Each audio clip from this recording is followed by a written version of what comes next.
Hello, class. Hi, I'm your Math 410 instructor for elementary algebra, and I'm going to go ahead and do a Zoom recording for you to help you study for your test number 2, which covers chapters 9, sections 1 through 5, and 7. Okay. And so what I've done is I printed the test review PDF from your Math 410 course and your module related to test 2. So there's a page there that has the PDF for the test review. And then I printed also the pages that are suggested that you can make use of that will help you remember some formulas and vocabulary for your test. Those handouts, I printed those. And I also printed the test template to show your work. So I'm going to show you that in just a second. And so let me just go ahead and share my screen here. So let me do this.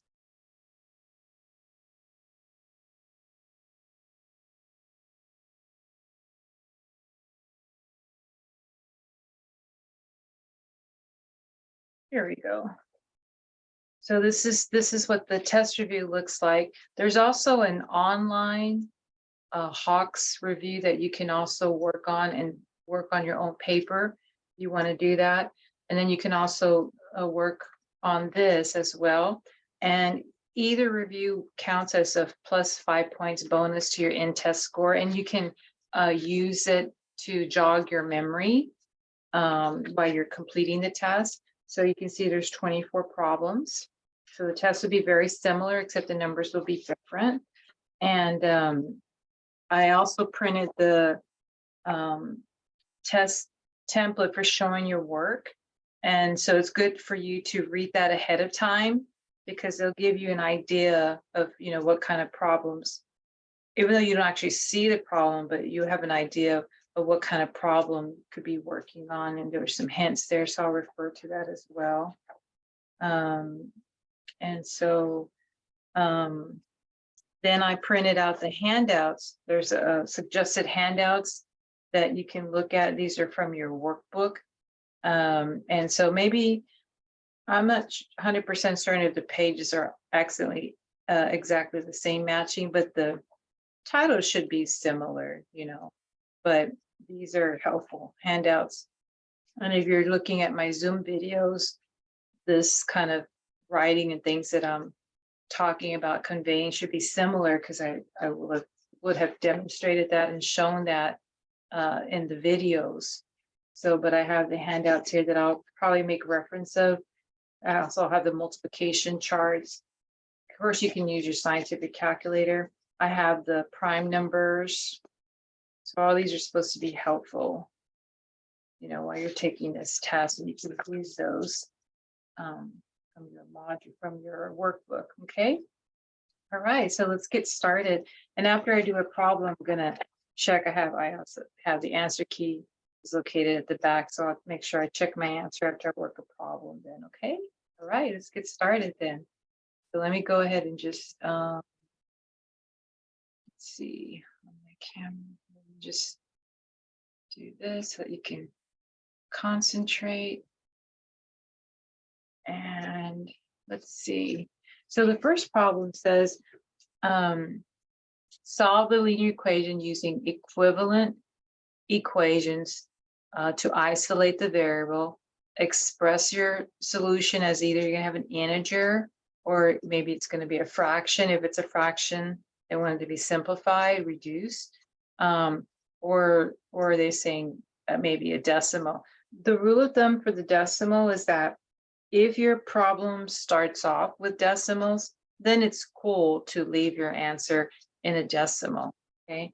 And so, but otherwise, if the problems start off like here, it starts off with fraction, then you're probably going to want to just end up with a fraction unless it gets simplified, okay? So here we're solving this equation. This is a linear equation because the v is to the first power, imaginary 1. That's a linear equation as opposed to quadratic. Quadratic would have a little 2, exponent of 2 on the variable. That would make it a quadratic equation.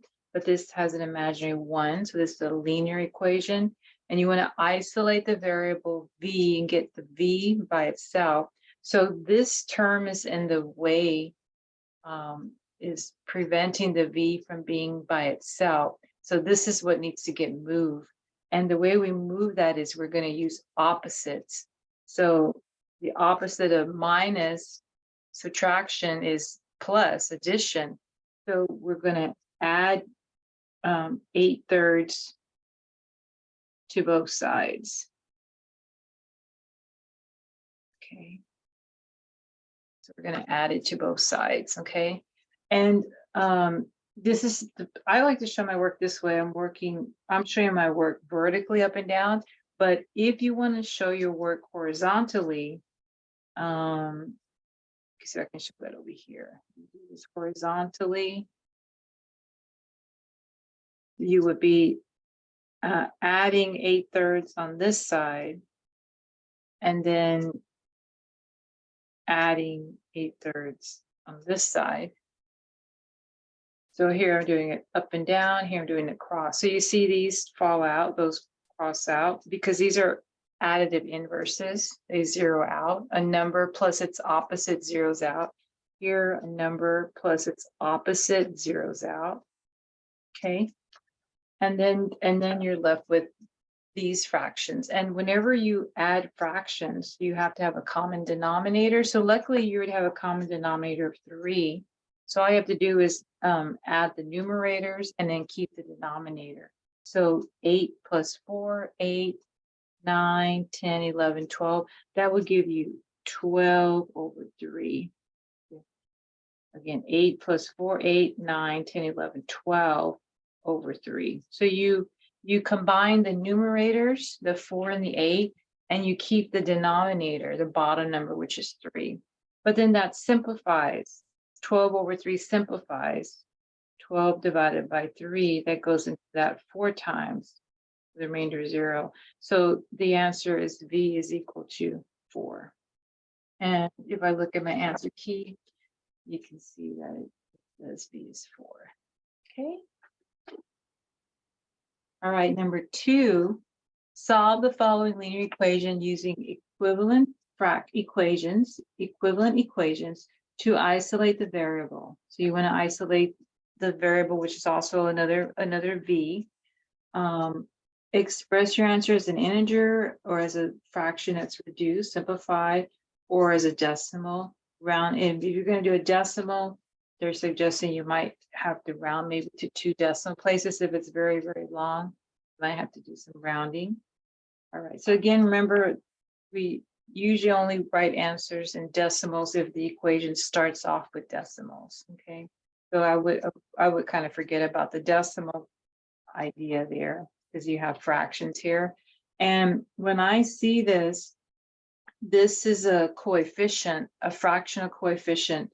-3/2 is a fractional coefficient. Coefficient is the number in front of a variable, and the number is -3/2, but it happens to be a fraction. And so if you've been looking at my Zoom or my YouTube videos, we usually teach that if you have a coefficient that's a fraction, we should clear it by -3/2 is a fractional coefficient. So my recommendation would be to multiply both sides of the equation by its reciprocal.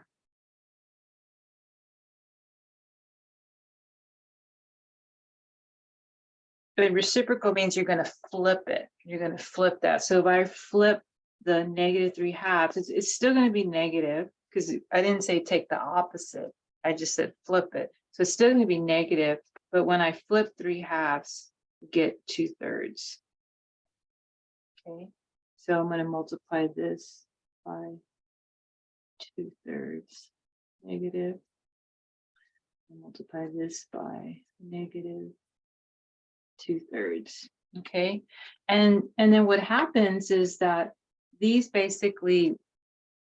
will give you 1v, because remember how you multiply fractions? To multiply fractions, remember, you multiply straight across, remember? So to multiply fractions, we multiply fractions straight across.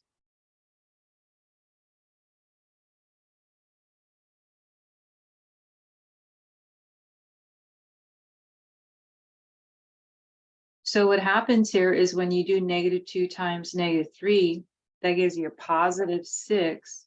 And on the bottom, 3 times 2 is 6 with respect to v.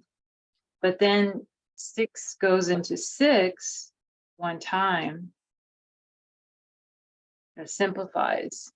And so that, or you can say that divides into itself one time. That just gives you v. All right. So sometimes teachers will say here that this cancels out, like 3 goes into 3 one time, 3 goes into 3 one time. Diagonally, 2 goes into 2 one time, 2 goes into 2 one time. Sometimes you'll see teachers do that because they're like reducing diagonally. And that's another way to think about it. But also, basically, you multiply fractions straight across. So I like to say -2 times 3 is, -2 times -3 is a +6. 3 times 2 is 6. Then 6 divided by 6 is just 1. So that's 1v. Then on the right-hand side, 6 times -2 is -12. And 5 times 3 is 15. And that looks like that can be reduced by 3. So when you reduce, you use the line with the 2 dots, and then you reduce. -12 divided by 3. Slide on here. So -12 divided by 3 is -4. And 15 divided by 3 is 5. So that looks like that reduces to -4/5. Okay. And I would leave it like that. I mean, I suppose if you wanted to make a decimal, I wouldn't bother doing that, but just to see, -4 divided by 5 is a -0.8. And the reason for that is, remember, the top number goes inside the house, the 4 goes inside the house. 4 divided by 5, and 5 doesn't go into 4, but 5 goes into 40 8 times, because 8 times 5 is 40. So you see there's your 0.8 that the calculator is showing, and then it's negative because see. So I mean, this is true. I would just personally leave it as a -4/5. But if you're going to do the decimal, you should understand why, how that happens. Okay.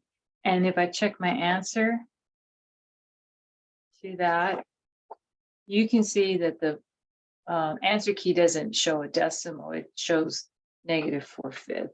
Okay. Right. And then just so you can learn vocabulary, number 1 and number 2, what type of equation is it?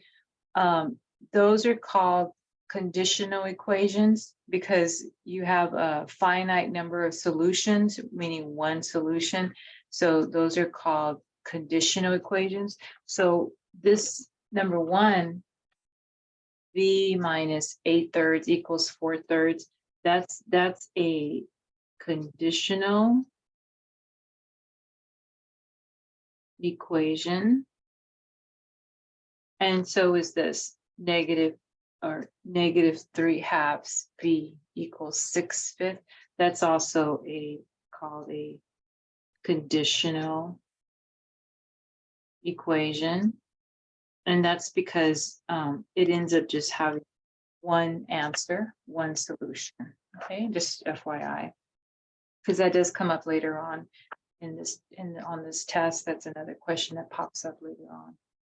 Number 3, let's put this here. V equals -4/5. That's a proper That's a proper fraction, as opposed to improper. Improper would be if you had -5/4, that would be improper because the 5 is bigger than the 4. That would be called an improper fraction. But we got a proper fraction, -4/5. Okay, solve the following equation for number 3. Express your answer again as an integer or a fraction. It could be simplify or reduce, or maybe a decimal. If it's really long, they want you to round it to the 2 decimal places. So 2 decimal places is tenths, and then hundredths. And this is called the ones place. So they want you to round to 2 decimal places, tenths, hundredths. But if they want you to round 2 decimal places, you would still have to look at the neighbor. So you would still need to know about the thousands place. If they want you to round to 2, you still need to look at the neighbor to the right. If it's 5 or more, then you increase the box digit by 1. So you still need to know tenths, hundredths, thousands. Be aware of that. But this doesn't have any decimals. So we would only think about decimals if this equation had decimals in it. But we have -4w minus 32 equals 0. So to solve that, you need to do 2 things. You know you need to isolate w, but you got kind of 2 steps to work with, because first you have to move this -32, and you can only do that by adding opposites. But then you also have to undo this multiplication, -4 times w. You need to undo that multiplication by division and then divide, okay? But the order is important. The order should be you trying to do all the, if you look at this here on these steps here on this handout, you should try, this is like a hierarchy of steps. You should try to do your addition property, like addition subtraction property, where you're like, see, adding the opposite. You should try and exhaust all that first, and then see step 3, multiplication or division principle. So a while ago we did the multiplication principle. A while ago on number 2, we used the multiplication principle, and we multiplied both sides by the reciprocal, because this was a fractional coefficient. So now on this problem, -4w, that's times, we're going to undo times by division. So we're going to divide both sides by the coefficient. Okay, see right here, divide both sides by the coefficient. So we're going to do that. So first we're going to move the -32. Opposite of a -32 is a +32. And these will fall out because those are a number, and it's opposite additive inverses. And 0 plus 32 is 32. You can show your work like this, or you can show your work like this. So you're going to add 32 to both sides, and then you have this 0. You add, so you can show your work like that, where you're adding 32 to both sides. Then these will still fall out because a number plus its opposite zeroes out. So you have -4w equals, and then 0 plus 32 is 32. Okay. And then so what we're doing here is we're adding opposites. Okay. And now what we're going to do is we're going to divide by the coefficient. And the coefficient is the number in front of the variable, and that's a -4. So over here, when we did problem 3, we were dividing by a fractional coefficient. So because it was a fractional coefficient, we multiply by the reciprocal, right? But this is not a fraction. I mean, I guess you could put -4 over 1 and make it a fraction, but the 1 is like very trivial. -4 over 1 simplifies to -4. And because of that, it's just, you know, a coefficient, not a fractional coefficient. We just call it coefficient. And so we divide by the coefficient. So you show your little fraction bars like that. And then you show that you're dividing by -4. And it's wrong to divide by -4w. It's wrong to do that. Because see, if you were to divide by a -4w, that's wrong to do that. Because see, all of this would divide out. -4w goes in -4w one time. So you see, you lose your w. And then this is kind of weird over here, where you have w on the bottom. So don't do this. You know, that's wrong. It's wrong to do that. Just divide by the coefficient -4, not by -4w, because that's wrong. And when you're learning, those are common mistakes that people are going to do, but you want to do those like on your homework, like, you know, not on a test. You know, do your homework and you practice, and by the time you take the test, you get that right. So you just want to divide by -4, not by -4w. And then 32 divided by -4, 32 divided by negative. So remember, the negative is down here, not here. That's a subtraction sign. You want the sign changer. 32 divided by -4 gives you a -8. Okay.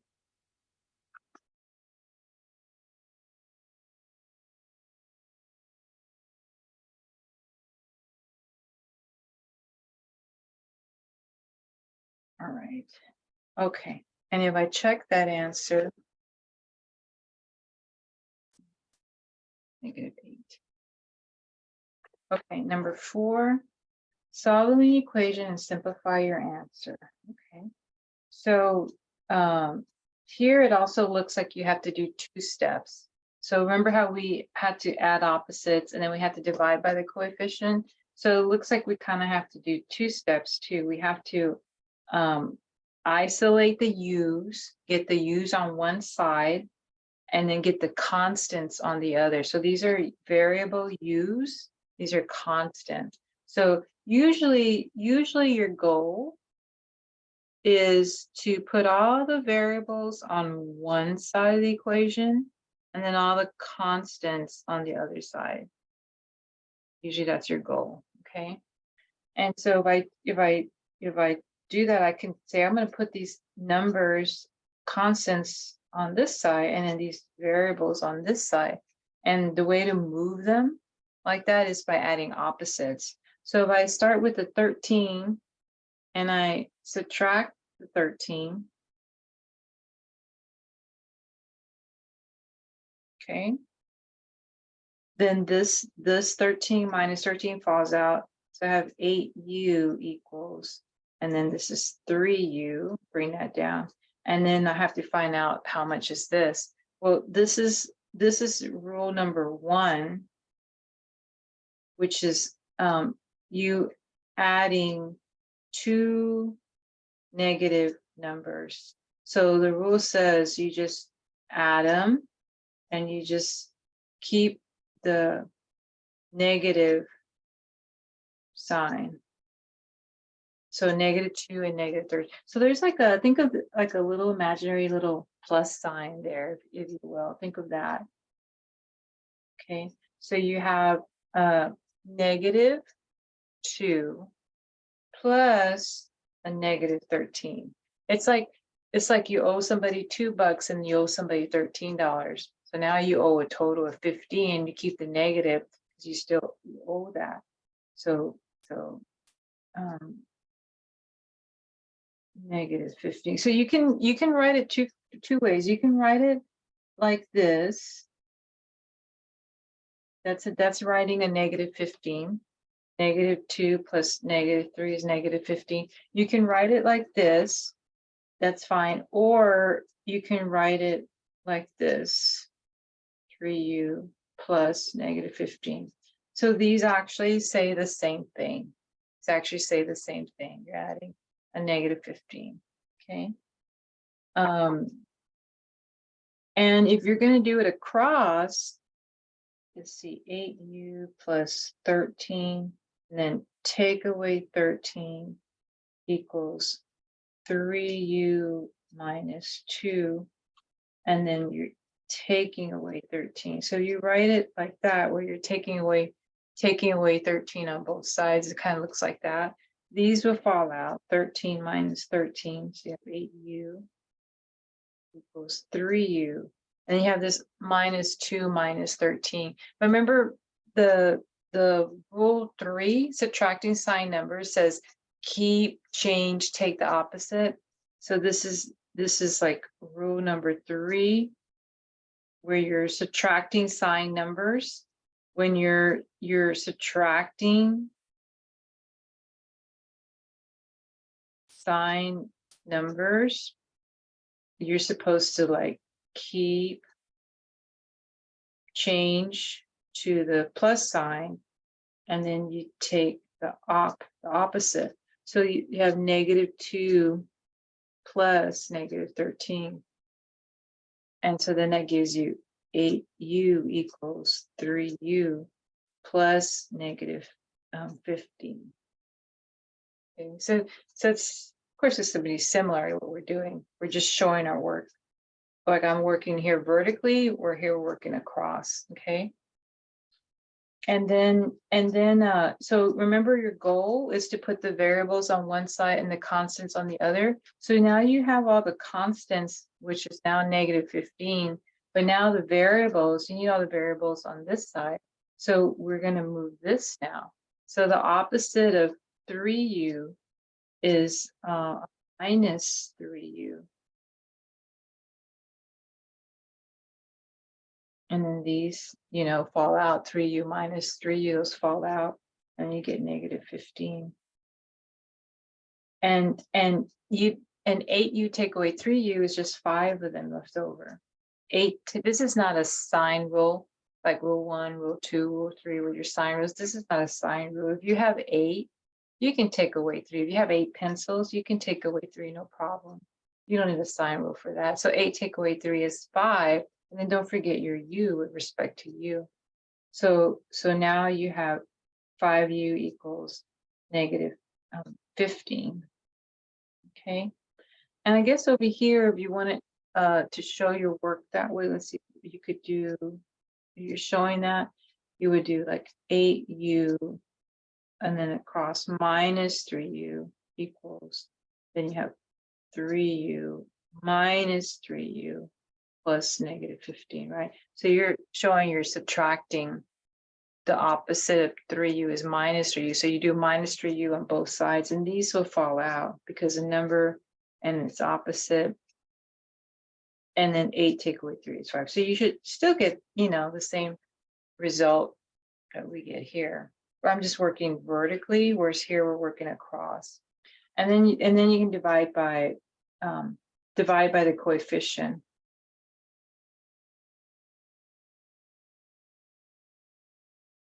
Which is just 5.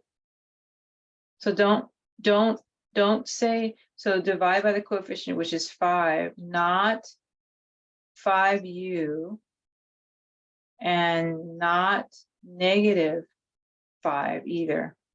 It doesn't say divide by its opposite. It just says divide by the coefficient. So divide, show your fraction bar, and then just divide by 5. It's wrong to say that you're dividing by 5u. Don't say 5u. And don't say you're dividing by -5, because you're not supposed to do opposites. You're just supposed to divide by whatever they say the coefficient itself. Okay. And so u equals, and then -15 divided by 5. You remember, here's your sign changer down here. Remember down here? So -15 divided by 5 is a -3. Okay, so see my index finger down here? I use this -15 divided by 5 gives you -3. And then if I check my answer key, There's your answer.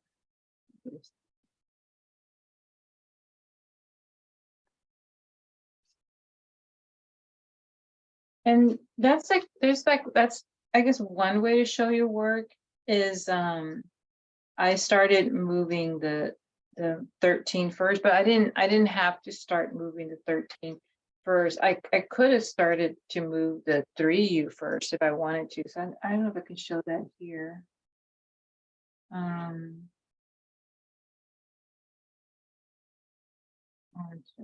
With that way. I guess I can show you if I wanted to show moving like the u first, or I mean you can I started with moving the 13 first, and then I started moving the 3u next, but it doesn't have to be in that order.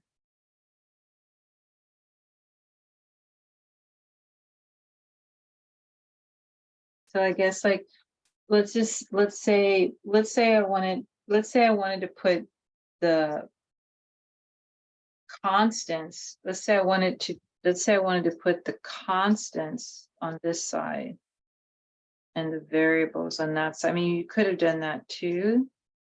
That would be okay. And if I do something like that, then I would start moving like this 2 over, right? Opposite of a -2 is a +2, right? That would give me 15, right? And then I can also show my work this way. If I move the opposite of 8u is a -8u. So if I do that here, just because I'm short on space, do that, these would fall out. So now I have 3 take away 8, 3 take, and I'm short. If I have 3 and I'm trying to give away 8, I'm like, oh no, I'm short. How many am I short? I'm going to be short 5. So when you do 3 take away 8, you know, the absolute value of 3 is 3. The absolute value of 8 is 8. And the 8 has the larger absolute value, and you backtrack, the 8 is bigger. And actually I should say the absolute value of 3, and I should say the absolute value of -8. So if I did 3, let's do this, 3 minus 8, right? That's 3u minus 8u. So that becomes 3 plus -8. So then the absolute value of 3 is 3. The absolute value of -8 is 8, which we said 8 has the larger absolute value. So when you backtrack to see its sign, the sign wins. The sign's going to be negative as opposed to positive. That sign beats this sign. It's bigger. This is the larger absolute value. 8 is bigger than 3. So this sign is going to be kept. So this is going to equal a negative. And then you got to subtract these. You have the absolute value. This is 3 and 8. You have to subtract these. So 8 minus 3 is 5. And then don't forget your u with respect to u, right? So these are little u's here, so you don't want to forget that. Okay. And then you divide both sides by -5 by the coefficient itself. And so u equals 15 divided by -5 gives you a -3. You see, we should still end up with the same answer, but you're just doing it a little bit in a different order, but you're not breaking any math rules because you're using opposites. And so that's okay, right? And so hope that helps. Okay, now set up the equation for the following word problem and solve the equation. Let y be some kind of an unknown number, 76 times a number, so that's going to be 76y minus 72 is equal to, and we need to see, I know I had a page here in the handouts about the vocabulary. This is one of the sheets I had there from the vocabulary. So with subtraction, some words mean to subtract. See, write the terms in a reverse order. So subtracted from, less than, lower than, fewer than, slower than. Those mean you write the terms in a reverse order. But we just had the minus. So the ones that are not starred, these all mean to subtract. But when you've got these little bulleted items, you would have to subtract in a reverse order. But minus doesn't have that bulleted item, so you just subtract those like straightforward. These that don't have a bulleted item on it, you just subtract like straightforward. Okay, so you just see, subtract terms like just like straightforward. You don't have to, meaning you don't have to reverse the order. So my difference, minus, decrease by, less, those are all just straightforward. We had minus, so that's why here just straightforward. 76y minus 72, so just straightforward. Okay, and then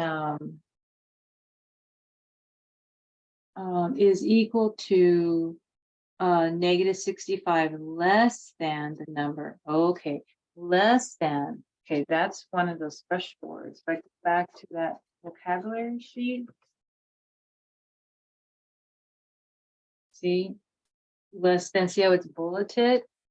That means less than, it's bulleted. So if it's bulleted, see, you got to write the terms in a reverse order. So that means here, less than means to subtract the terms in a reverse order. To subtract the terms in a reverse order. So it does mean to subtract, but the equal to negative 65, that's going to go in the back. Negative 65 goes in the back, and then less than the number.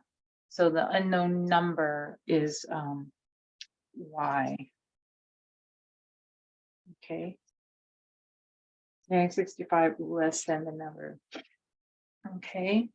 And let me see if I can check that. Let me see if I can have it. Yeah, here's the way to check the setup. So let's see. See that 76y minus 72 equals y minus negative 65. Yeah, the book, they just put parentheses to show emphasis, like, hey, be careful, there's a double negative. I didn't do that, but that's okay. I still have the negative here. It's not like I forgot the negative. Sometimes people make a mistake and they forget the negative, but I didn't. See, I saw it there. That's because of that. And then minus is because of less than, means to subtract. And in math, two double negatives like that side by side make a positive. So remember, subtraction rule, keep, change the subtraction to plus, and take the opposite. Keep, change, take the op. All right, okay. So now we're going to put the variables on one side and the constants on the other. So I'm going to move the minus y over, and these will disappear. They cancel out. Y, take away y is 0. And I don't have to write 0 because I have 65 over here left over. And 76 take away y means you're taking away one of them. So you have 75y minus 72. Okay. So remember the goal. Remember the goal is like you put, most teachers put the variables on this side, and then they put the constants, the numbers by themselves on this side. So that's why I'm moving this y over here. Now I'm going to move this minus 72 over here. Opposite of minus 72 is a plus 72. And this falls out. So then I have 75y equals, and then I add these up. 5 plus 2 is 7. And I know if I had 7, 7, it'd be 14. I have 7 and 6, that should be 13. Okay. And then, and that's okay. I'm working in this space, but that's okay because it's still part 2, which is solving the equation. So the first part was writing out the equation. So it was 76y minus 72 equals y minus 65. And you don't have to put the parentheses in. I always why I review your work. If the computer marks it wrong because you don't put parentheses, I won't mark it wrong. It's fine. But then now you're starting to solve it, right? So now this is 137. It's closer. Now I'm going to divide C by the coefficient. I'm going to divide by the coefficient itself, which is just the 75, not the 75y and not negative 75, okay? That's really important. You just divide by the 75, not by 75y, because you want to have y equals. If you divide by 75y, then the y's cancel. And then you end up with like 1, right? 75y, right? 75y over 75y, then that just gives you 1. So don't do that. That's not correct. You just want to divide by 75 because you want to have the y left over to do y equals. And then I don't think anything goes into 137. I think I had a prime sheet. Let me look at the prime sheet. Is that one prime? Is 137 prime? Yep, look at that. 137 is prime. Yeah, so that means that nothing would go into 137 except trivial 1. So yeah, so we can't reduce that. So this would be our answer here. You cannot reduce it. It says you can write your answer as a reduced fraction. Yeah, it doesn't say it has to be a mixed number. So I'm thinking that I'm gonna look at the answer key and I'm pretty sure they just stopped there. I don't think they made it into a mixed number. It didn't say it had to be a mixed number. There it is, 137 over 75. Okay, so interesting. It does say you could do a decimal. Okay, let's check out the decimal. Let's see. 137 divided by. Personally, I wouldn't go with a decimal because it didn't. See how long that is? So if you go with a decimal, you'd have to round off, but they did say round to 2 decimal places. Yeah, so if you do that, it should show this. The top number goes inside the house. 137 divided by 75. And then that goes into that, I guess, about 1 time. Because if you did 2, I think it goes over. 75 times 2 is at 150. You don't want to go over 137, and 2 would be too big. And you subtract. 7 take 5 is 2. What's 13 minus 7? 13 minus 7 is 6. Okay, then you add a decimal here. You add a 0, pull that down. Then how many 75s going to 600? Wow, 620. And then you can tell from here, it looks like they're suggesting 8. So you use it as a tool to help you. And let's see, how much is 75 times 8? Big number, 600. And then you subtract. 0 take away 0, 2 take away 0. And you can add another 0 down. Then how many 75s go into 200 without going over? So we use this as an A, they're saying 2. And what's 75 times 2? It's 150. So 0 take away 0. Here you have to make this a 10 and make this a 1. You're going to borrow. So 10 take away 5 is 5. Yeah. And then they want you to round to 2 decimal places. So when you round to 2, you need to look at the neighbor. If the neighbor is 5 or more, then you add 1 to it. So we need one more 0 and bring that down 500. And again, if I go with 137 divided by 75, it was 1.826. So we use it as a guide thing 6 times. And then because why? What's 75 times 6? 450. And then we subtract. 0 take away 0, make this a 10, reduce that. 10 take away 5 is 5. Okay. And then you don't have to keep going because you round to 2 decimal places. So you look at the neighbor. Is it at least 5? Yes. So you add 1 to that, and that would give you about approximately 1.83. And that's how they got that. Okay. So you should reveal that. If you're going to go with a decimal, then you need to reveal that. Okay, you need to review that. And some of your quizzes, you have to demonstrate that you know how to do long division anyhow, so that's good practice for you. But if you're going to go with the decimal, then you need to be able to show that as well. And you see how I use the calculator as a tool. And then if you're going to make it a mixed number, let's do long. Well, actually, we're going to do long division. Yeah. If you're going to make it into a mixed number, but you do long division, but you won't make the decimals. You stop at the remainder. So let me show you that.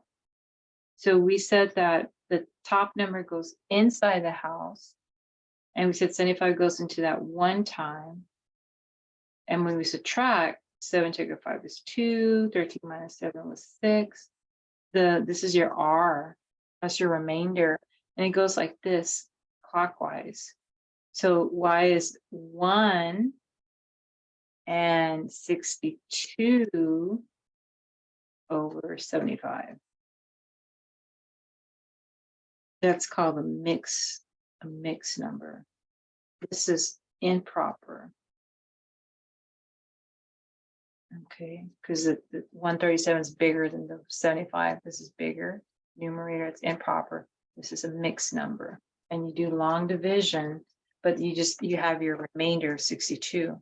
Whereas the decimal, when you had your remainder 62, you add a decimal and you add some zeros. You add a 0, pull it down, and you start, to continue dividing. Okay. Okay. Consider this inequality. This is not an equation. This is an inequality. See the inequality symbol? This is the greater than. This is the greater than equality. So this is less than. This is greater than. And it's not an equation, it's an inequality. And when you compare, you always say like 3 is less than 4. You always say the number on the left is what in comparison to number on the right. 3 is less than 4. Or 4 is greater than 3. So when you compare these, you compare from left to right. Compare from left to right. Okay. The number on the left is what in comparison to the number on the right. Okay. So again, though, you solve an inequality very similar to how you would solve an equation. So you want to isolate the variable. So you want to get the z by itself. But there's 2 things you have to do. You have to move this 4 by using opposites. Then you have to divide by the coefficient.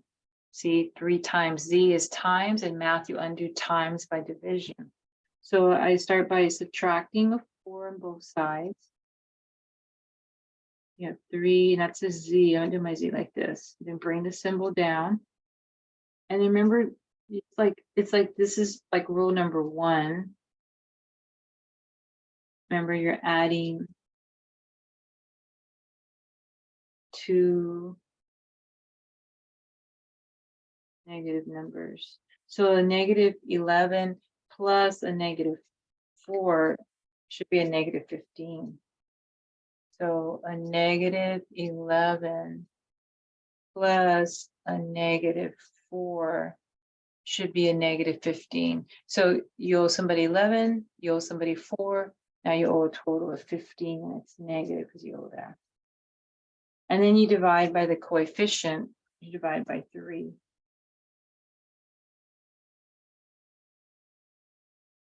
And negative 15 divided by 3 is a negative 5. Okay, so Z is greater than 5, negative 5. Okay, Z is greater than negative 5. Okay, so then let me check that. Oh, the other thing I was going to say is that sometimes sometimes there's a need to change the direction of the inequality, but that would only be if you were dividing by a negative number, a negative coefficient, not subtracting or adding a negative. Only if you're dividing by negative, then you would change the direction of inequality. Or sometimes you have to multiply by negative.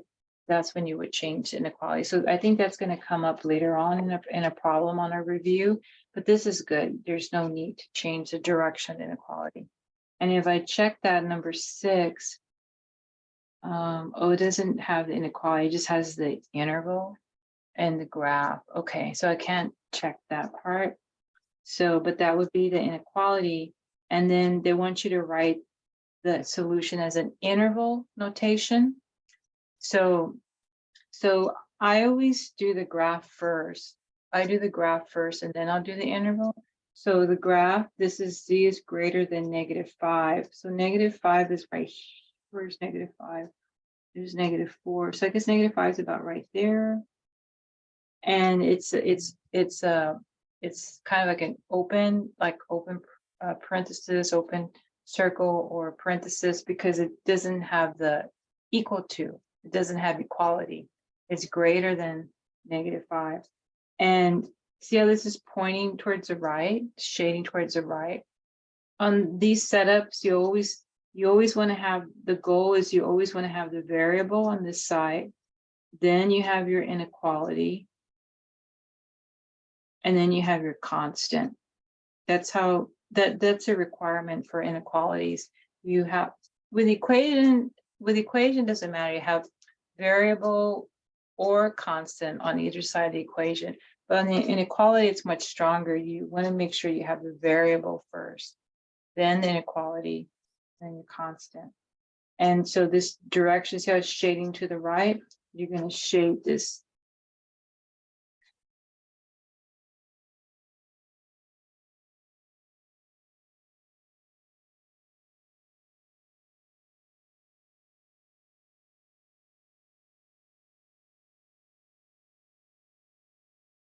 So your Z's, your unknowns are greater than negative 5. Your unknowns are greater than negative 5. So that where do you shade so that you show that they're greater than negative 5? You're shading to the right. So see how this is kind of pointing towards the right, but you need detail here. Your choices are like, do I go with a bracket? And it should be shaped in the direction that you're shading. So do you go with a bracket or a parenthesis? And you want to go with a parenthesis because bracket means that you include the endpoint. Parenthesis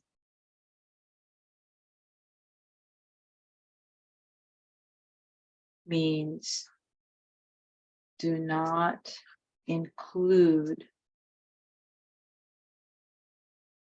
the endpoint, and the endpoint is at negative 5. You don't want to include it, so you're going to use you're going to use parentheses, and you don't include. How do you know we don't include? We don't include due to the symbol, which is just this. Okay. If I had this symbol, that means that you want to use a bracket. you had that symbol, you would use a bracket, okay? But we don't have that symbol, all right? So if I check that on the system, see the graph? See your parentheses, okay? And then, oh, now we need the interval. We need the interval. So I always do the graph first. I solve it first, then I graph it, and then I make the interval. So the interval is like a snapshot, a mini snapshot of the graph. And we read graphs from left to right. So always we read graphs from left to right. And we look at like what's shaded, from left to right. So first, when you read this from left to right, you see how you have the parentheses. So that's why you start off with that. And the parentheses are on the -5, the endpoint. And then see how it's shaded forever in the positive direction? This is what they call, see that right there? Right there? That's infinity, which means it's shaded forever. That's why we do the arrows. Shaded forever, infinity. So it's a lazy 8. And then you also need detail on this side. And by definition, this is the mathematician called L'Hopital. By definition, all infinities are associated with parentheses, not brackets, but parentheses. I hope I'm spelling that right, but all infinities are associated with parentheses. So on infinity, you need some kind of a closing. It's going to be a parenthesis, as opposed to what? As opposed to a bracket. So we never use brackets on infinities. And the reason for that is because if you use a bracket, use a bracket to convey, we include the endpoint. And you see, you don't want to use a bracket on an infinity because you can't include an endpoint because somebody's always taking it out farther and farther out because it's infinity. So that's why you don't want to use a bracket. You cannot include an endpoint. You can't capture an infinity. Okay. And that's why we have that. Okay. All right. Yeah. So if you haven't watched my YouTube video for that, you should watch. Look at that over this section on inequalities, because I'm sure I cover all that in there. Take more time on the lesson to cover. This is just a review for a test, so I'm just quickly covering that. Okay, so you might have some questions. All right, let's see. So we're solving this linear equation. Okay, so again, we want to isolate the variable. Get the variable by itself and the constant on the other side. So I'm going to move this -y and add y to both sides. And a -8 plus y is a -7y. Yeah, and that's because you're adding two numbers for different signs. So the absolute value of -8 is 8, and the absolute value of 1 is 1. 8 has the larger absolute value. So LAV stands for larger absolute value. And when you backtrack, see how it's negative. So you're going to subtract 8 minus 1 is 7, and then you're going to keep the negative. Okay. And then you're going to divide both sides by the coefficient.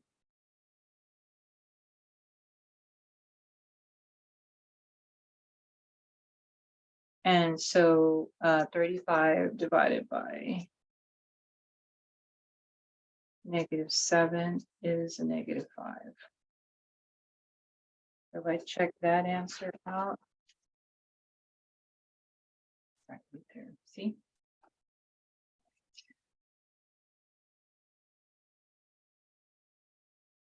All right, let's see. Solve the following. Okay, this has distributive property. So if you look at your steps, in your hierarchy of steps, let's see where I have the page. Simplify each side of the equation by removing any grouping symbols and combining like terms on both sides of the equation. So when you remove grouping symbols, they're talking about like distributive property. So you need to do that first. You need to do your distributive property.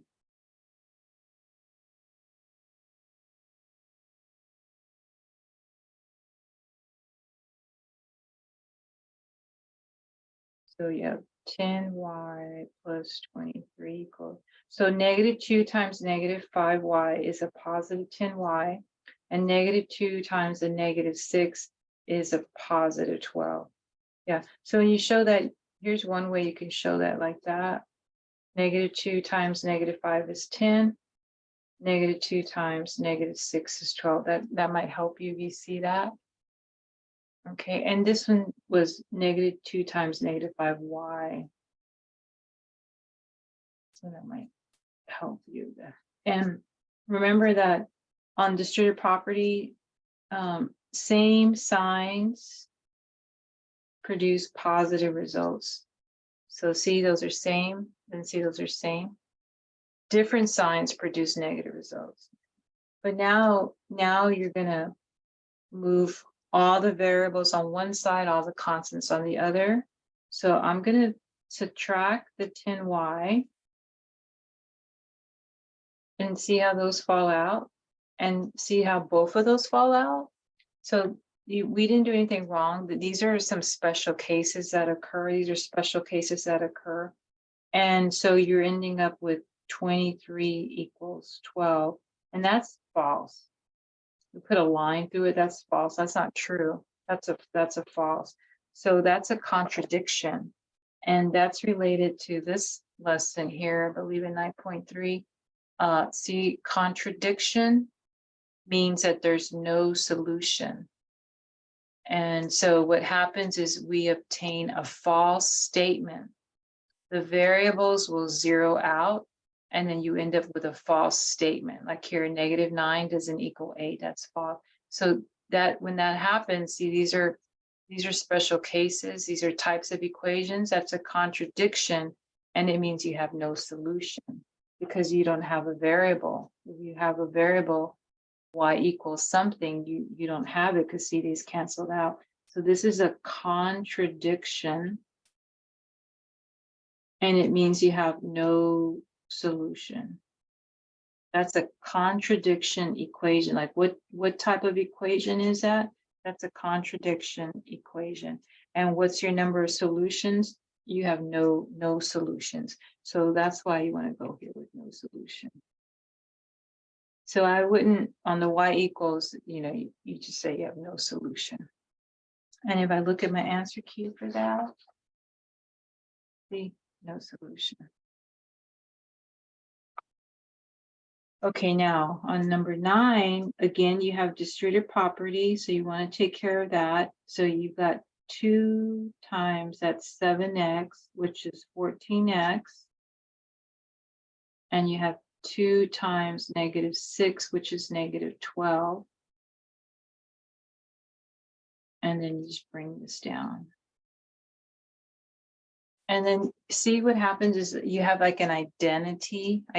See how they're identical? See how this is identical on the left side and the right side? What happens here is you have an identity equation. When that happens, the left side equals the right side. That means you have infinite number of solutions, many of them. And what happens is you obtain a true statement. The variables will zero out, but you end up with something true, okay? So here, when I subtract, I'm going to put all the variables on one side. So this will fall out, zero out. Then you have -12 equals -12. But that's a true statement. So that's called an identity. What type of equation? That's an identity type equation. And that means you have infinite, many solutions. infinite solutions. And that looks like that's, well, that means infinite solutions mean that you have all real numbers. Infinite solution means you have many, many solutions. That means that to check this, the student could put any number, any real number, not a complex number, no i's, no imaginaries, but any real number can go in here. And when you do the math to check it, it would always end up being true. So that's very powerful that you can put any positive number, any decimal, any fraction in here, any negative number, and the right side will always equal the left side. So all the real numbers will work. And if I look at the answer key for that,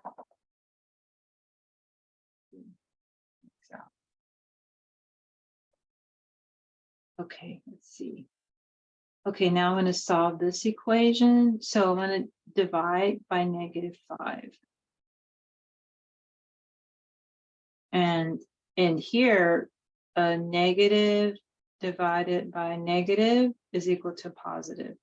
That's one of your rules. That's like rule number 4. And so that gives you 8/5. And that cannot be reduced. If you want to make it a mixed number, the top number goes inside the house.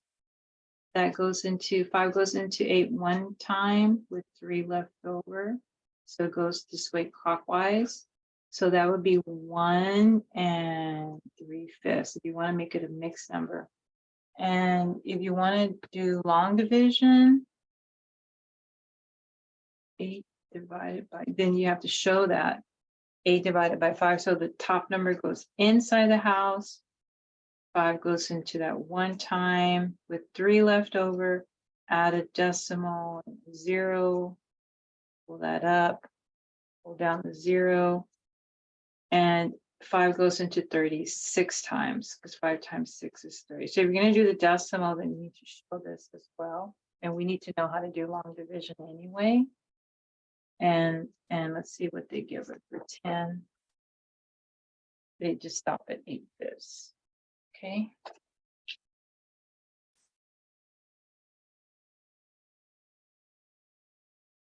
So the 8/5 is the improper. The 1 and 3/5 is the mixed number. Then you have the decimal.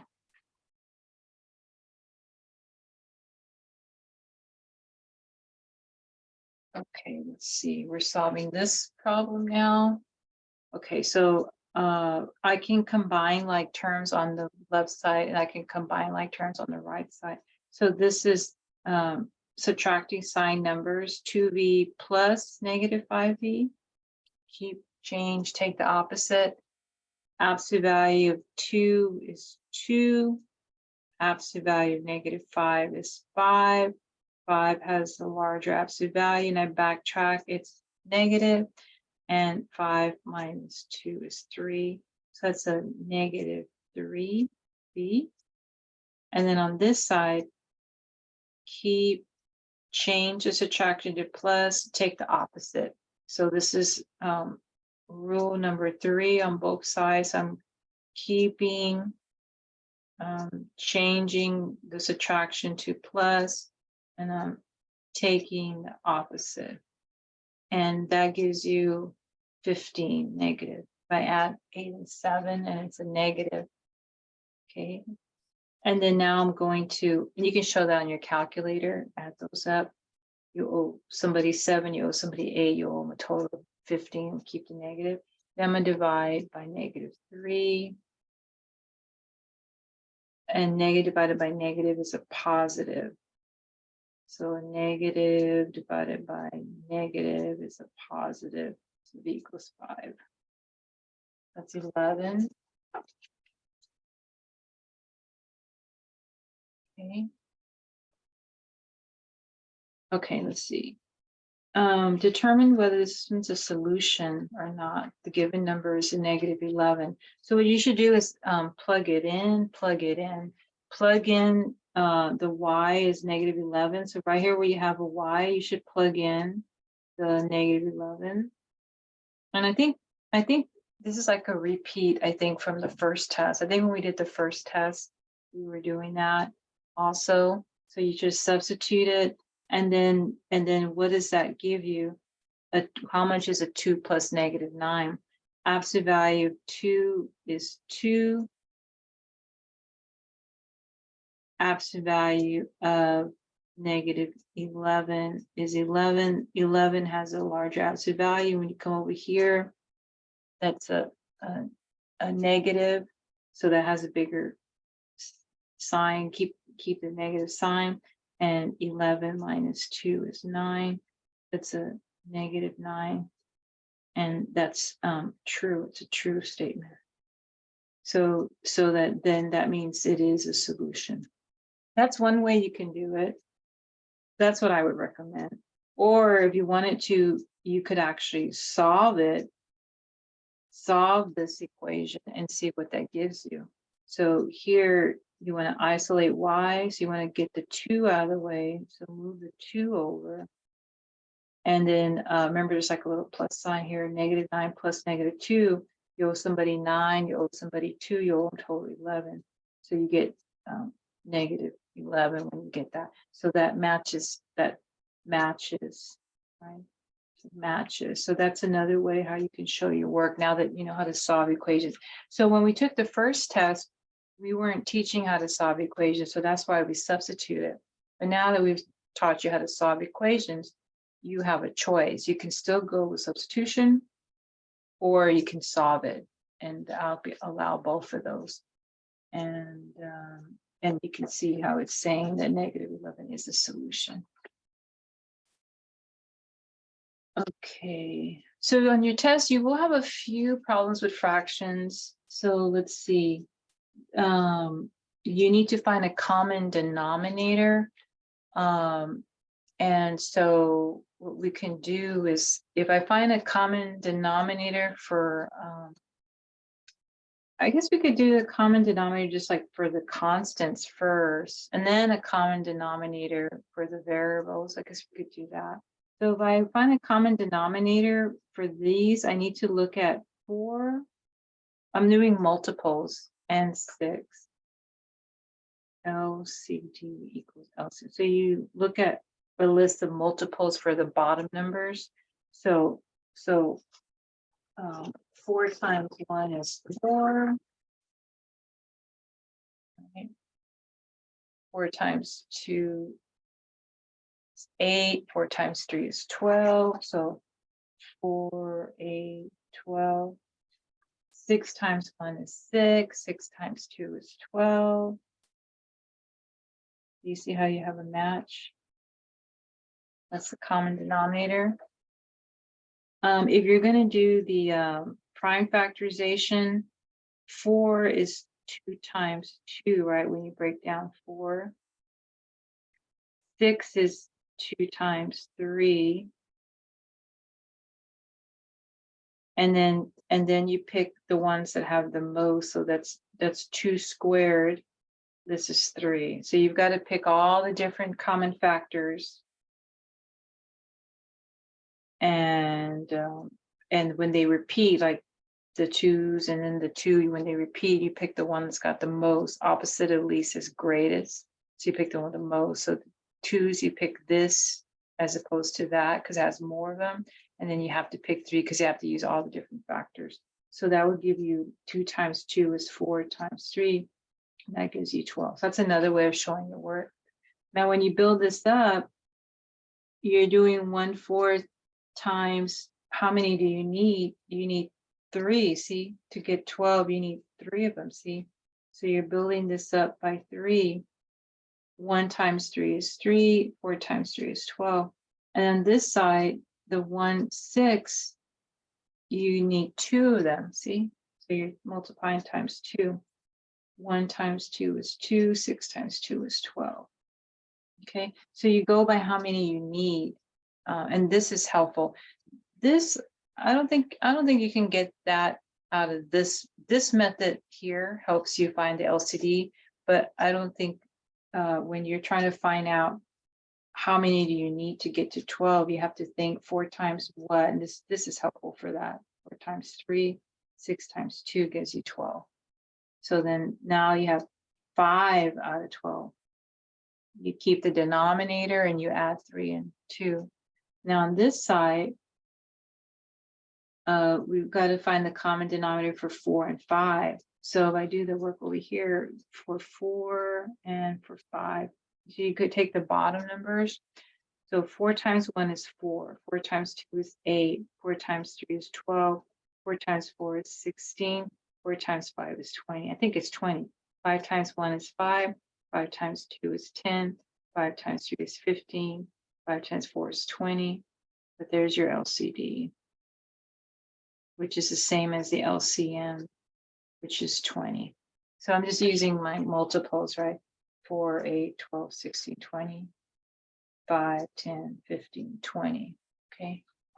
And so now when I build it up, 3 over 4, and I need 1, 2, 3, 4, 5 of them to get to 20. With respect to B, 3 times 5 is 15, 4 times 5 is 20, respect to B. And don't reduce it, because if you reduce it, you're going to get back to this. So don't reduce that. And then for the 2/5, with respect to V, see, you need how many 5s do you need to get to 20? See, 1, 2, 3, 4. 5 times 4, remember your LCD was 20 with respect to V. So 2 times 4 is 8. 5 times 4 is 20 with respect to V. And if you're going to use the other method, the prime factorization method, on the 4 is 2 times 2, and then 5 is already prime. The 5 is just 5. You can't break that down anymore. No point in doing 1 times 5. But then you got to use all the different factors, and then the ones that have, you know, the most. So 2 squared times 5.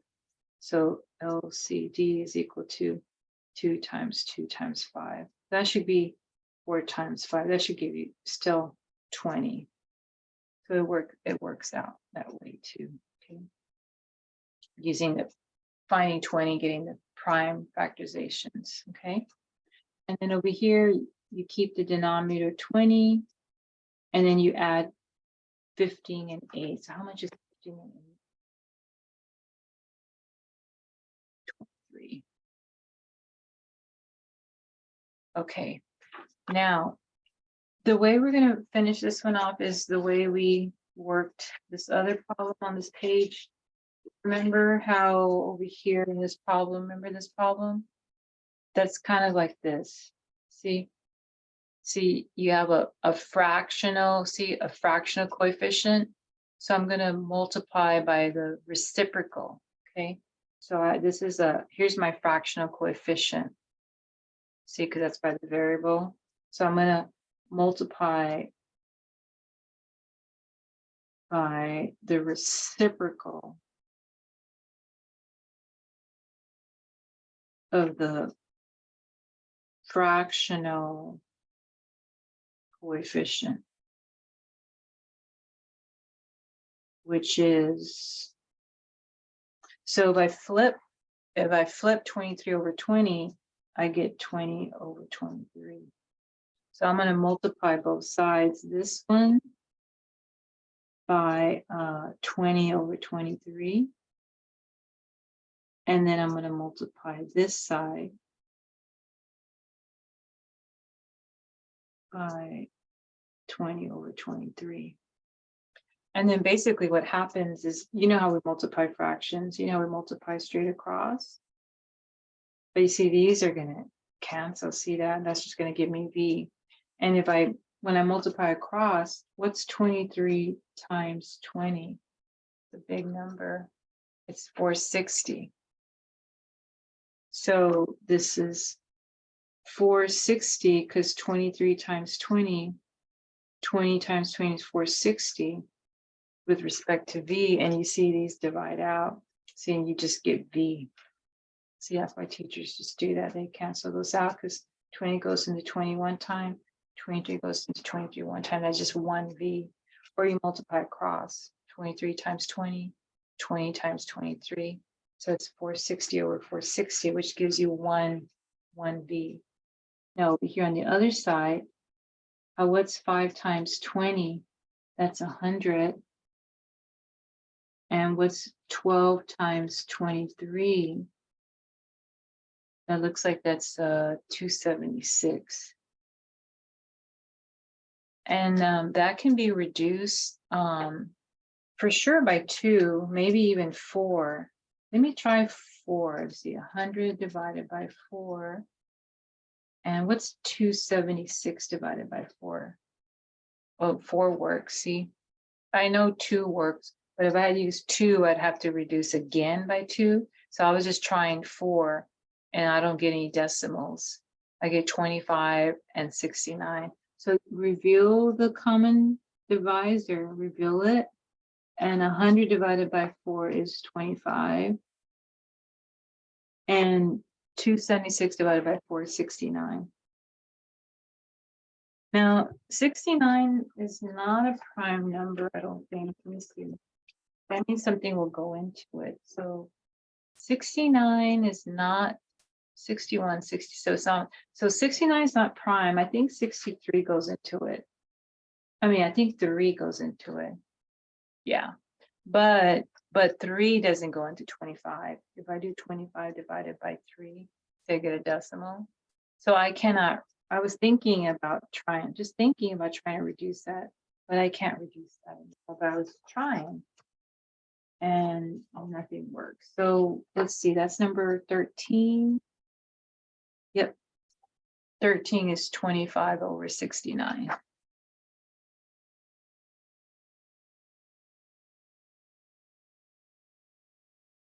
Okay, so that's a lot of algebra, but those are important concepts. So you need to, it's good for you to recognize that these type of problems, when you have fractional coefficients, see that's a fractional coefficient, you want to multiply by the reciprocal. So we saw that over here earlier on number 2. So you need to kind of get used to that, get familiar with that, and say, oh, I have a fractional coefficient, so I'm going to multiply both sides by its reciprocal. And it's important for you in algebra to learn that. Okay, let's see. We're going to solve this. So this is a coefficient. So this is a coefficient 8.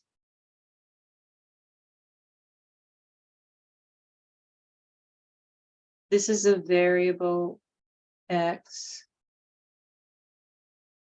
This is a constant, -2. Okay, so I'm going to divide by 8.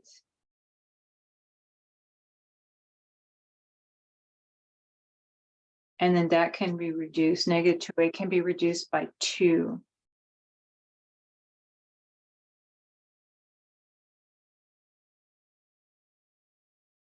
And you can go this way if you want. You can go this way if you want. So -2 divided by 2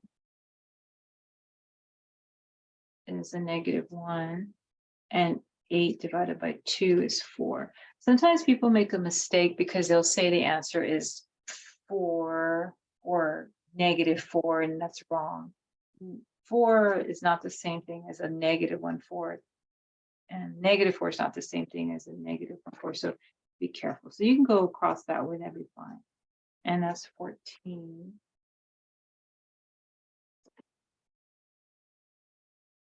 There we go. That's right.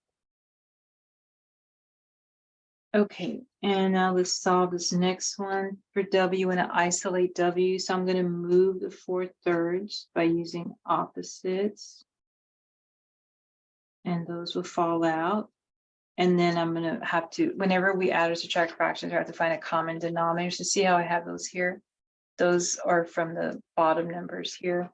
So 3, I'm getting multiples of 3. So remember we talked about the rulers. So you see 3, 6, 9, 12, 15, 18.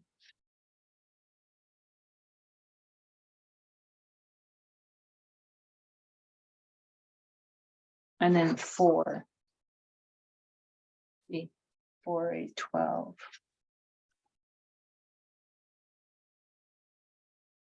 We find a match. Okay, now I'm going to build this up. So on the 4 3/4, I need how many multiples? So when you multiply, you ask yourself, how many multiples do I need to get to the LCD? So for the 4, you need 3. So that's why these are little 3s here. And then for the 3, you need 1, 2, 3, 4. Okay. And then 3 times 3 is 9. Okay, let me do that over here. 4 times 3 is 12. Over here, 4 times 4 is 16. 3 times 4 is 12. Okay. So now you have 9 12s minus 16 12s. So 9, what's 9 minus 16? So you're short. If you have 9 pencils, you can't give away 16. That's also keep, change, take the opposite. And also that's absolute value of 9 is 9. Absolute value of negative 16 is 16. 16 has the larger absolute value, so you keep that. So you keep that sign, which is negative, and then you subtract 16 minus 9. And 16 minus 9 is 7. So it's a negative 7. So it's a negative 7 over 12. You keep the denominator, keep that, okay? And if I check that, this is number 15, negative 7 12, see that? Okay, so I added the opposite of 4/3 is a minus 4/3. And then when I'm adding or subtracting fractions, you have to find a common denominator. So I use multiples. So I make a list of multiples of my denominator. Then I build up my fraction, Okay, and then I'm using some sign rules there.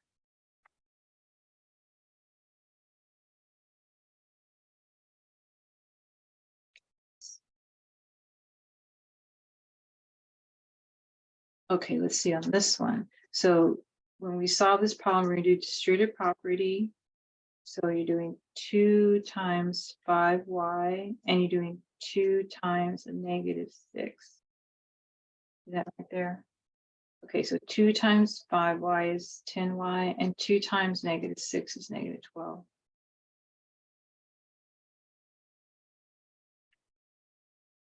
Okay. And again, you can write it like this, or you can write it like this, 10y plus negative. That'd be okay to write it like that also. This is saying the same thing as this, so they're both okay. Okay. And then you have 6y minus 20. Okay, and then I'm going to put all the letters on one side, all the constants on the other. So remember, the rule of thumb is usually you want to put the variables on this side, the constants on that side. So I move this 10y over here, subtract it. And if I have 6, I can't take away 10, right? 6 take away 10. So, you know, it's like 6 take away 10, right? So it's 6 plus negative 10. So the absolute value of 6 is 6. Absolute value of negative 10 is 10. 10 has a larger absolute value. When you backtrack, it's negative. So 10 minus 6 is 4. It's a negative 4y. And then I'm going to move the minus 20 on this side.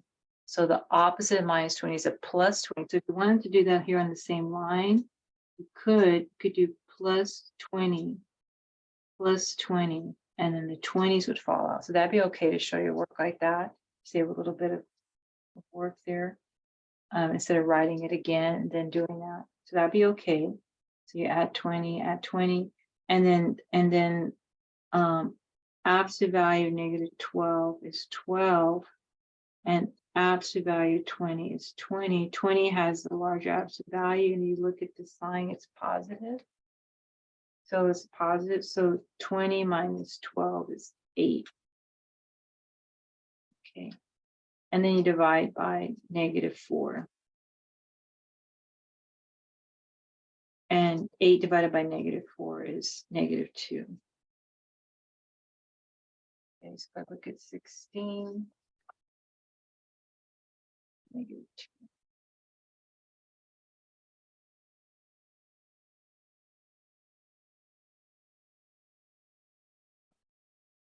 Let's see what's happening here on 17.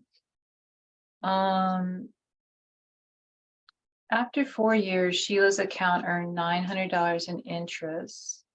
If the interest rate in decimal form is 0.08, that's like 8%.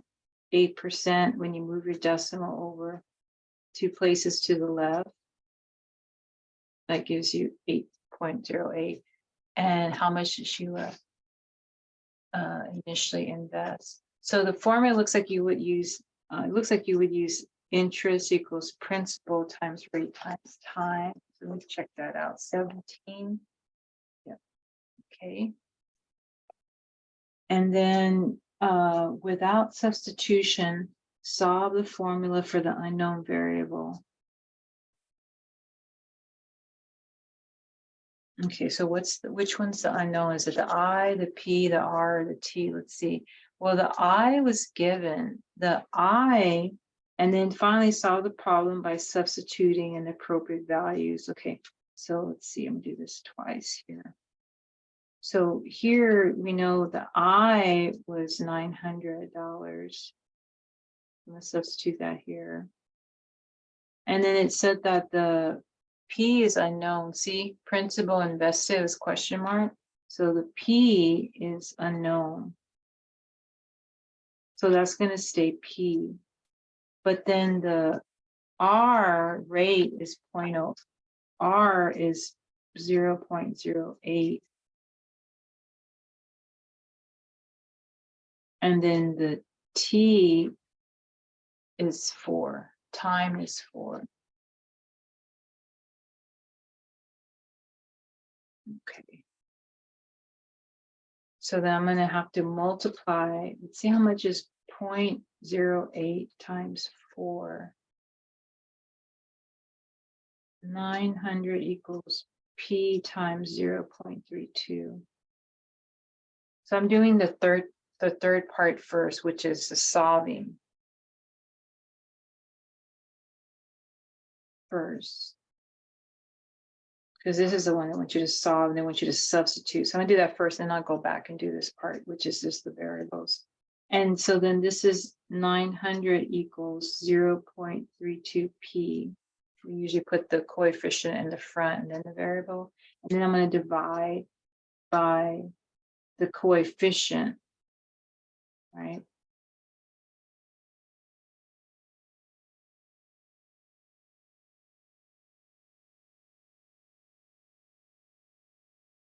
And then when you type it in the calculator, 900 divided by 0.32. Wow, let's see, 2812.5. And that's money, right? So let me check that part. Let's see.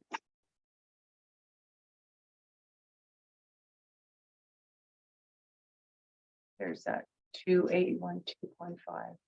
$2,812.50. Okay. That's after 4 years.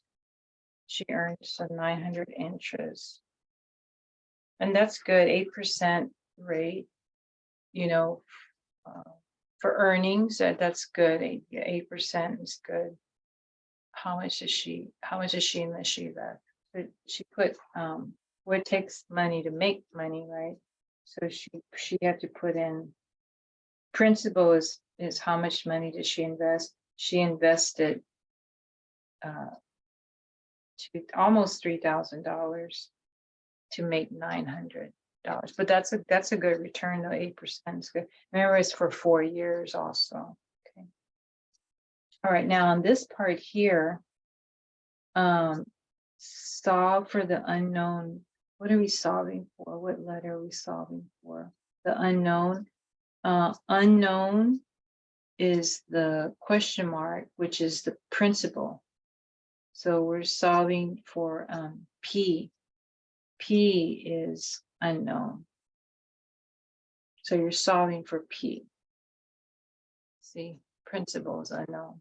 The rate, the time, the interest, what's unknown in the letters, the variables is the P. You want to solve this for P. So without substitution, see this one's with substitution, by substituting. This one's without substitution. So you want to keep all the letters there, but solve it for P. So you still want to isolate P, get P by itself. So you divide by RT.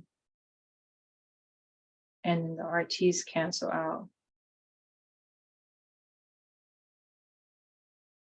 Okay. So they're trying to train you how to solve an equation, the idea of dividing by the coefficient. And if I check that here, let's see. P is equal to I over RT. So you undo, what we do is all this times, P times R times T, all that times, we undo times, which is multiplication by division. So we're dividing by RT so that you can isolate P when you divide by RT to isolate P. Okay. All right, let's see.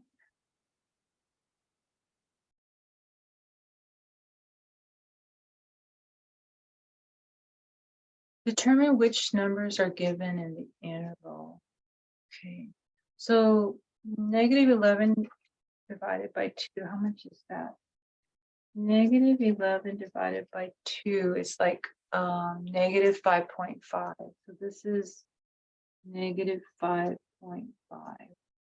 And if I also make a mixed number, 11 divided by 2, 2 goes into that 5 times with 1 left over, and it goes clockwise. So it's also -5.5. So this is -5.5. This is just right.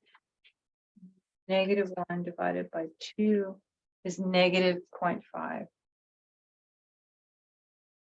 Okay. So let's see. So they're asking, is this number in the interval? And I would say because it's a bracket, see how that's a bracket? Brackets include the endpoint. So I would say yes, that this is included in here because the bracket, yes, due to the bracket. If it had been a parenthesis, then I would have said no. But because it's a bracket, I would say yes, it's included. -7/2. Okay, well, where is that, right? -7 divided by 2 is like -3.5. So 7 divided by 2, that goes into that 3 times with 1 left over.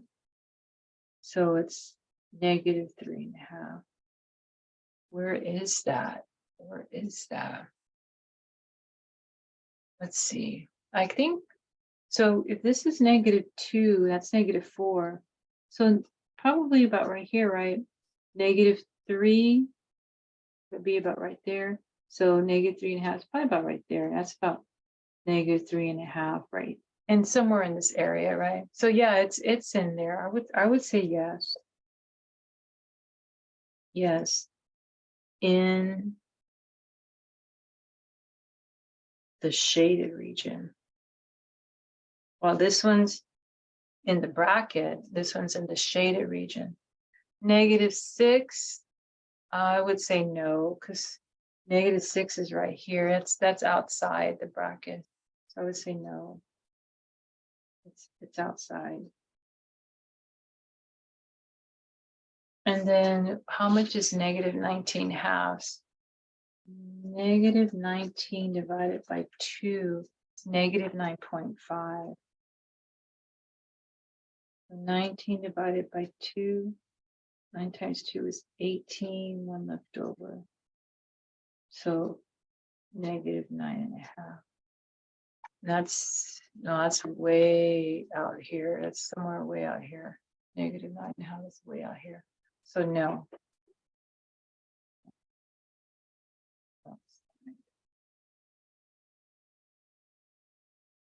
It looks like just A and B. So where's my answer key? Look at my answer key for 18. Negative 11 halves and negative 7 halves. Yeah. So those are the only two that are in that bracket. What if they had asked, what if they had, let me do a part E. What if I do? Let's do a part E. What if they had asked, is negative 1/2 in there? And you would have said no. No, due to the parentheses. Because parentheses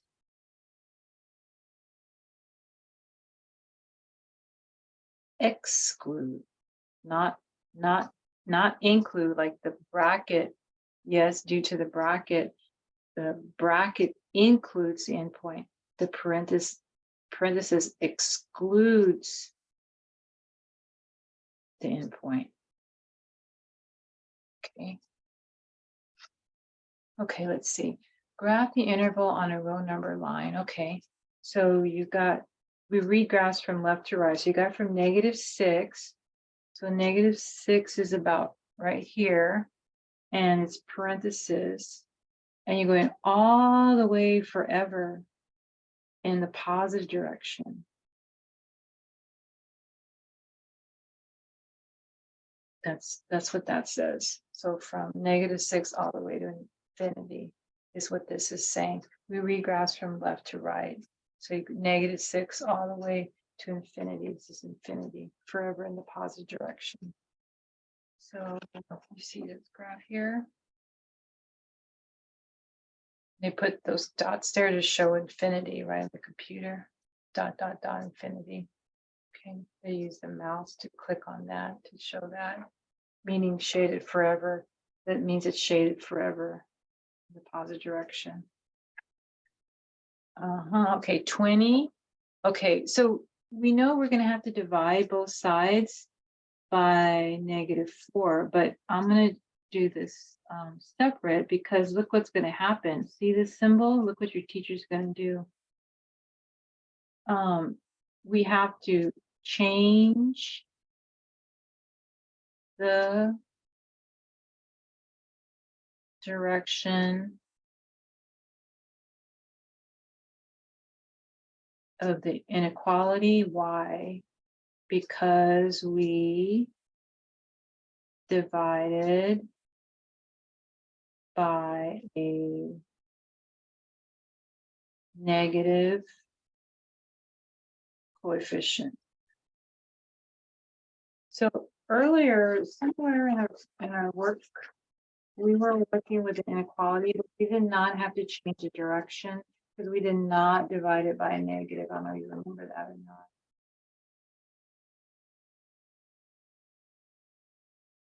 So over here, when we're working on this problem here, number 5. No, number 6. See how we had an inequality and we divided both sides by 3. So I didn't change the direction inequality. We didn't do it there because we didn't divide by negative. But now we're dividing by negative, and that's a rule. Whenever you divide or multiply by a negative coefficient, or negative coefficient, when you multiply or divide by negative, you got to flip the direction inequality. Okay, that's a rule. That's a rule. So, and 32 divided by -4 is -8. Okay. And I don't think I can check that. I think okay, but the graph, this means less than or equal to, less than or equal to. So -8 is right here, and you need details. See the underscore? You want to include underscore the underscore, which is this little guy right here. That's the underscore. Includes the endpoint. So the underscore includes the endpoint. So you want to put a bracket on it, and you want to shape it. You want to shape the bracket in the direction you are shading. So we're at -8, and it's all the unknowns are smaller than it, less than or equal to, smaller than it. So you're shading this way. There, all the unknowns are less than or equal, but less than or equal. So you need the bracket, but when you shape it in the direction you're shading. It's important. Okay. And then when you make your, I always do the graph first. I know I don't like how they have step 1, step 2. It should be backwards. I always do the graph on paper. So you need to do that too. On your paper, do the graph first on your paper, and then do the interval, and then you enter it, but do the graph on your paper first, and then the interval. We read graphs from left to right. So we read graphs from left to right, and we read the shaded parts of graphs. Read the shaded parts of graphs from left to right. So when you're reading this from left to right, you see the negative infinity first. And remember what we said by definition. By definition, all infinities, by definition, all infinities are associated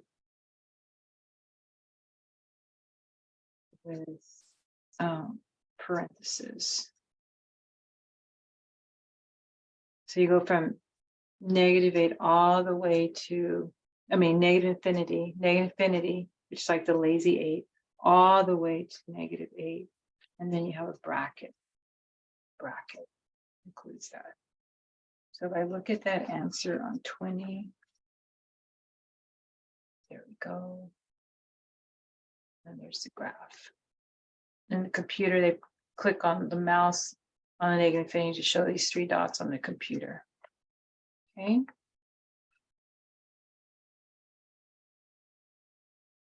So we read graphs from left to right. So it's negative infinity all the way to -8. You have a bracket on the -8 because of the underscore. Underscore means bracket. On the other problem we were doing, we used parentheses. The parentheses on the -5 because it didn't have the underscore, so it didn't include the endpoint. So we use parentheses. And all infinities have parentheses because you can never capture an endpoint on infinity. Someone can always take it out further out.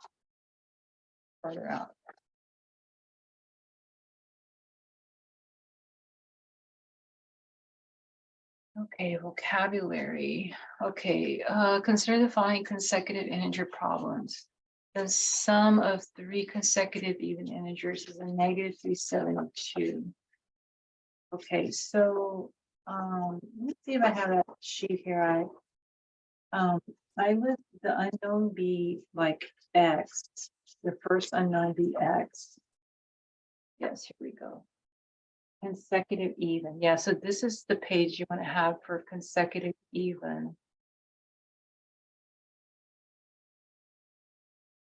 See, consecutive even. See, n plus 2, n plus 4. That's your vocabulary for consecutive even.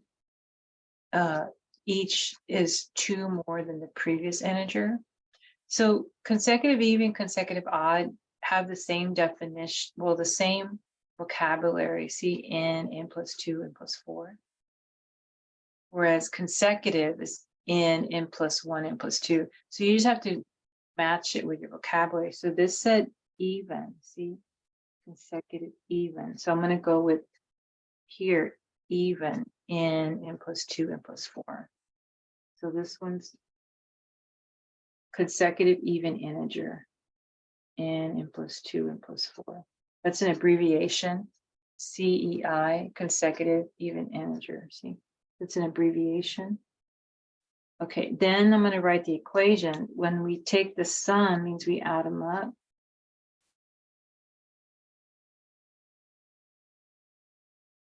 Then it equals the sum of negative 372. Okay. Now, if I check my answer on that, let's see. Check that. We're not done yet, but just the equation. Let's see if we can find it. Sheet. 21. Okay. Okay, well, it has an equation, but it's combining the like terms, so we're not there yet. So we're going to have to combine like terms. So you see how you have an in here, and you have another in here, and you have another in here. So that's 3n. And then your constants, here you have a 2 and a 4. Okay, so you have 3n plus 6 equals negative 372. That's your equation. So that's what the book is showing here. See, 3n plus 6 equals negative 372. So that's how they're getting it. They're combining like term. Then you're going to solve it. So I'm going to subtract 6 on both sides. Remember, there's like a little plus sign here. So I'm going to add these up. 6 and 2 is 8, negative. And then I'm going to divide by 3. Divide by the coefficient. So you're not going to divide by 3n. Don't divide by 3n. Don't divide by negative 3. You just divide by 3 itself. You're just dividing by the coefficient.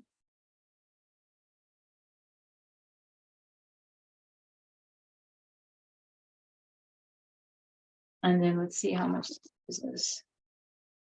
Negative 378 divided by 3 is a negative 126. And on these, you should not be getting decimals. If you're getting decimals, then you either have an algebra mistake when you're solving it, or you use the wrong vocabulary. So you need to go back and look at your vocabulary. You shouldn't be getting decimals on these. These should work out where you get nice integers, like negative 126. That's the first one. That's this one. Okay, the second one is equal to negative 126 plus 2. That'll be negative 124. And then the next one is negative 126 plus 4. Okay, so I can show you that one here. Negative, remember the negatives down here. Negative 126 plus 4. See, it's negative 122. I didn't show you the other one. Negative 126 plus 2. Yeah, and if you do a check, if you were to add those up, what is negative 126 plus negative 124 plus negative 122? It's a negative 372. Okay. All right. So that matches these 126, 124, negative 126, negative 124, negative 122. Okay. So these, you do have to set them up using the equation for the full credit. Sometimes students just do a trial and error and they're just guessing and just trying numbers, but you're supposed to solve these using equations. So for the full credit, you need to use the vocabulary. Your teacher lets you use your vocabulary sheets. So you need to use the right vocabulary with even, and they said you had 3 of them. So you need to use these 3. Then you solve the equation because that's what we're testing, okay? Then we substitute, okay? Now here, our vocabulary is 3 consecutive integers. So that would be this, consecutive integers. So n plus 1, n plus 2, n plus 1, n plus 2, consecutive integers. So there's n plus 1, n plus 2. So we're going to add them up. And it's equal to 432. So I'm going to add these up. So I have 1n plus another 1n plus another 1n. See, 1, 2, 3. Then I have constants 1 plus 2. Okay, so that's 3n plus 3 equals 432. So this one doesn't write the equation, just has the answers. So okay, so I'm gonna have to solve that. So I'm gonna subtract 3 on both sides. Was that 429? Right? 429, 30 to 132. So you subtract 3 and then divide by 3.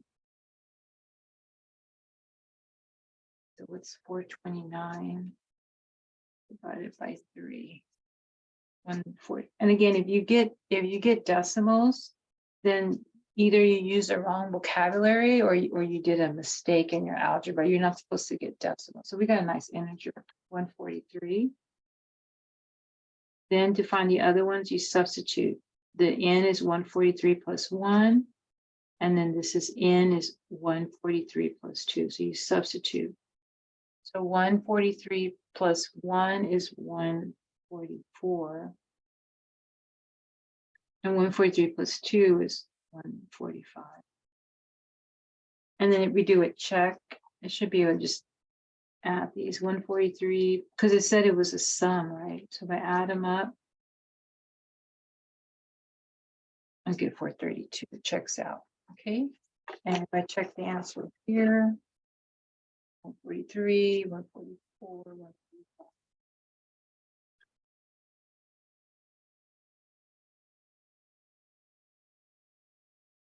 So you got to have that sheet and you got to have your vocabulary, okay?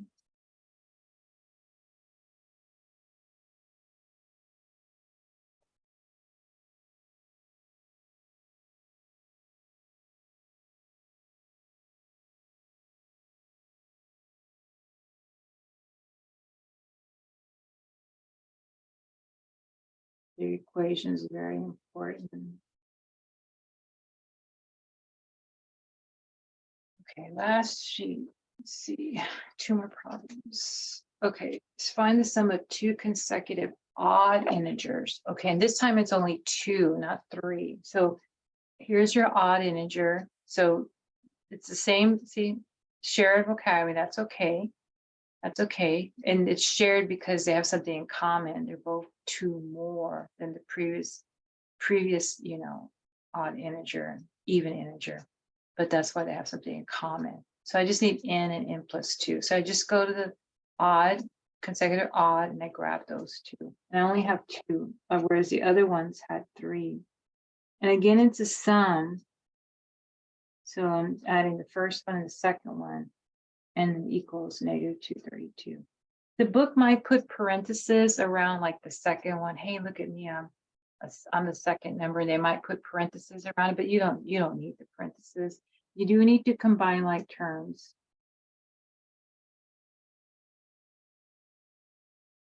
So 1n and another 1n is 2n. And then just, you don't have a whole bunch of constants. Like the other ones, you had constants, a lot of constants to add. This one's, you don't just have a 2. But you're going to solve that. So you're going to isolate n, get n by itself. You're going to have to move this 2 over by adding opposites. And then you're going to divide by 2. So remember what we said about the hierarchy. You gotta know this hierarchy. You gotta, like, if you have distributive property, you do that first. Then you add any kind of opposites next. Then you either divide by the coefficient, or you multiply. If you have a fractional coefficient, you gotta stick with that order. Don't do it out of order. So I'm gonna have to, I didn't have any distributive property, but I have adding opposites. And this is like a little plus sign here. So I'm adding 2 negative numbers. So that should give me 234. And then I'm going to divide by 2. What is negative 234 divided by 2? Negative 117.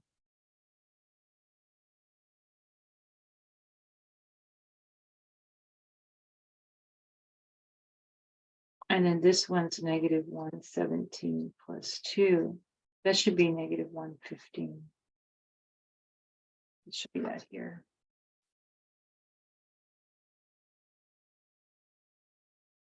Okay.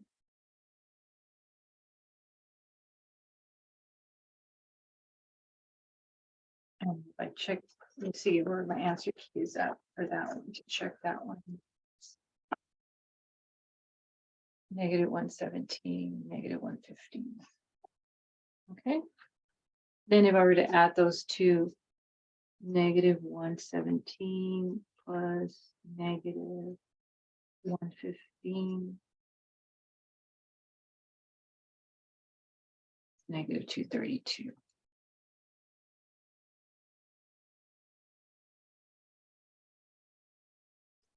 Okay. All right. Let's see. Last one. That one, I have the equation on this handout at the top in this lesson 9.5. See this here? This is the formula. This kind of came out, but when I printed it, this is the formula for text messages. So you have your initial fee plus the extra charge times the monthly text messages sent minus the first set that's allowed equals the amount owed. So I'm going to write that down here. Oh, good. I have it here ready on your study guide. Let me look at your template. Do I have it on the template? Let me see. Where's your test? Look at your template.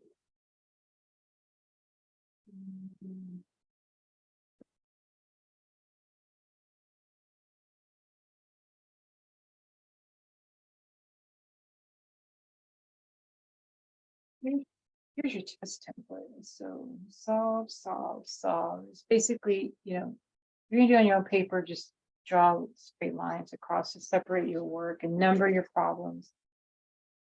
Okay, see, set up and graph, interval. See, I put the graph first and then the interval. See how I graph first and then I do the interval.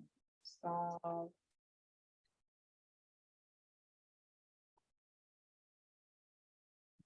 So I kind of give you hints. See, one solution, no solution. See that? Okay, solve. Let me grab that. I have a phone call real quick. I'm gonna put you on mute real quick to answer that call real quick. Just a second.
Okay, class. So let's see. So solving.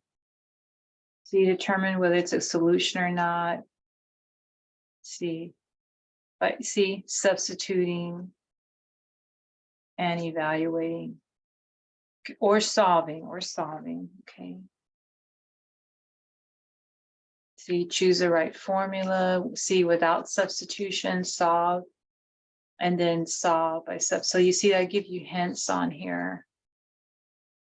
Interval, graph, solve. See, again, the teachers, I always do the graph first and then the interval. So they give it to you out of order. So I would graph it first, interval on your paper, and then type it in that, that way. Okay, see, 3 integers. So you just don't know the vocabulary, but you know your vocabulary is limited to either consecutive even, or consecutive odd. So you can have 3 of them. It's going to be some kind of a sum, see. And then see, some kind of a sum is be 2. You just don't know the vocabulary. So it's going to either be, consecutive even, or odd, right? So you just don't know the vocabulary. And then see, the text message is sent. And so sorry, golly, I wanted to see if I had the formula written down. I wish I had put the formula down. I'm sorry I didn't do that. But you can, if those of you who are printing the templates, you can right here on your own. Let me do that here so you can see. I would write that on here. I would put the formula. And I think when you take the final, there's something like this on the final also. So I would write that down.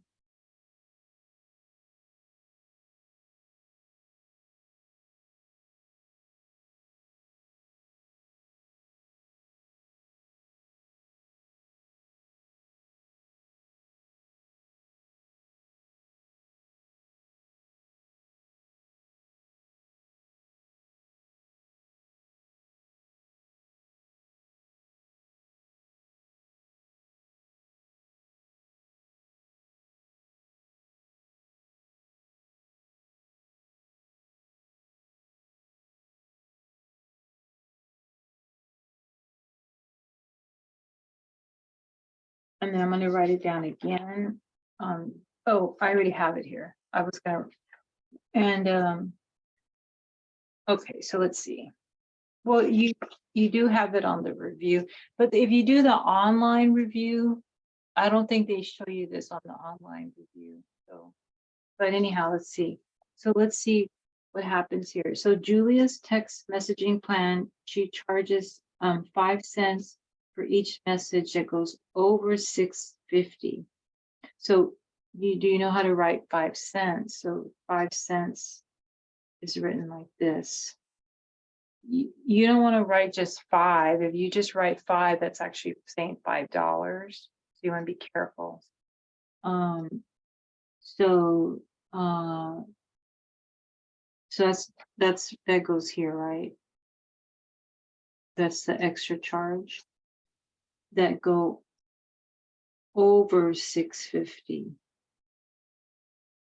In addition to $8 base charge, initial fee of $8. Okay, let's see. If she owes, amount owed is $13.85. And because we need a variable, somebody needs to be the X. So somebody needs to be the X for the let X equal the text. See down here. See, it says text messages. Where does that other value go? So we need, what are we missing? The $6.50, right? So charges 5 cents for each message that goes over 6. So that's the first set allowed, right? It's allowed $6.50. And you're trying to find out how many messages did she send. So you're trying that's the unknown. Where's the unknown? That's the unknown. So there's your equation. Okay. And then you're going to do distributive property. 8 plus, I'm just going to 0.05x. And then how much is 650? I know it's a negative, but how much is 650 times 0.05? It's $32.50, but it's going to be negative.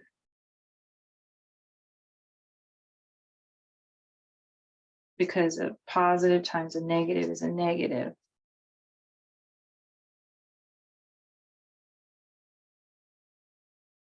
Okay. Then you're going to have to combine like terms.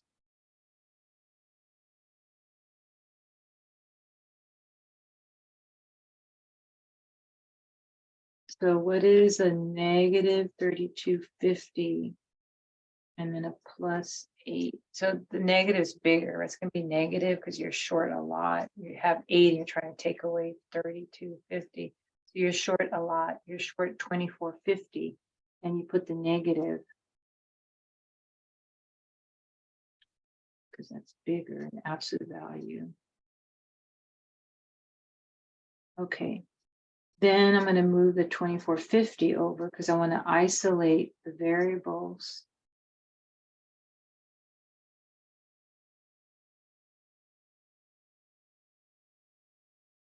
And I'm going to add this up. So add 5 and 0, 8, 9, 10, 11, 12, 13, carry 1, 4, 5, 6, 7, 8, and 3.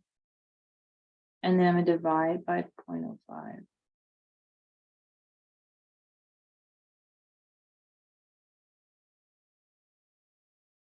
So 38.35 divided by 0.05. 767. Okay, that sounds about right. It's how many text messages, so you hope you would get the exact value. And let me just check on the answer key.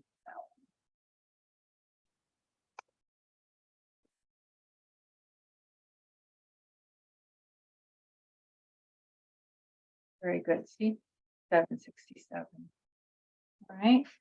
Yeah, so this formula is really helpful. And when we take the final, I believe there's something like this on the final. You can use this, you can put this formula, use this example on your study guide. And I just did distributive property. Then I combine like terms. So remember again on the steps, let me go back to the hierarchy of the steps.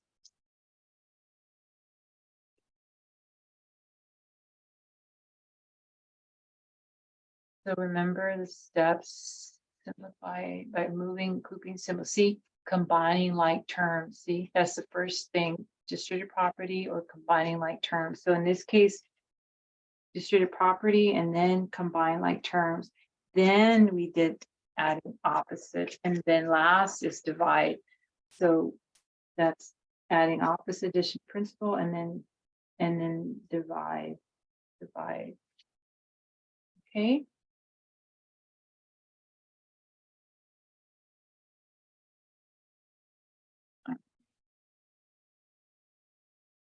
All right, let's see. Okay, class, very good. Okay, so I hope this review helps you get ready for the test. So look over that. And it's a lot of material, I know. If you need tutoring, please remember Mathro is let me put in a good word for Mathro is an extra resource for you. When you join the Mathro link, you're going to be greeted by an operator and they're going to greet you. They're going to probably ask you for your banner ID and then, you know, what subject you need tutoring in. And then they're going to put you probably like in a break room, right? If you're going to do tutoring virtually, there'll be have somebody in a break room. They should have a document camera like this. What I'm using is an IPVO. If they don't right away ask them, hey, can you please pull out your IPVO? Can you pull out document camera? And you can say my teacher uses that in her Zoom videos. It's really helpful. You can kind of talk about that.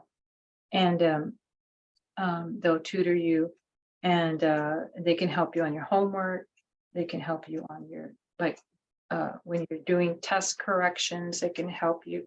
Like if you're working on test corrections on the first test or the second test, They can help you with test corrections. That's a requirement. If you're doing one of those test retakes, the test retake is allowed on the first test or the second test, right? So you need to do your test corrections and work with a tutor on that. So they can help you on that. They can help you with a test review and then help you with your homework as well. But remember, you should be watching my YouTube videos that I have, because if you were in the classroom, in a face-to-face class, you would be seeing your teacher work those examples in the workbook to teach you. So you really should watch that and then tackle the homeworks to help you with that. Okay, so good luck with your studying. Okay, wish you well. Take care. Bye-bye.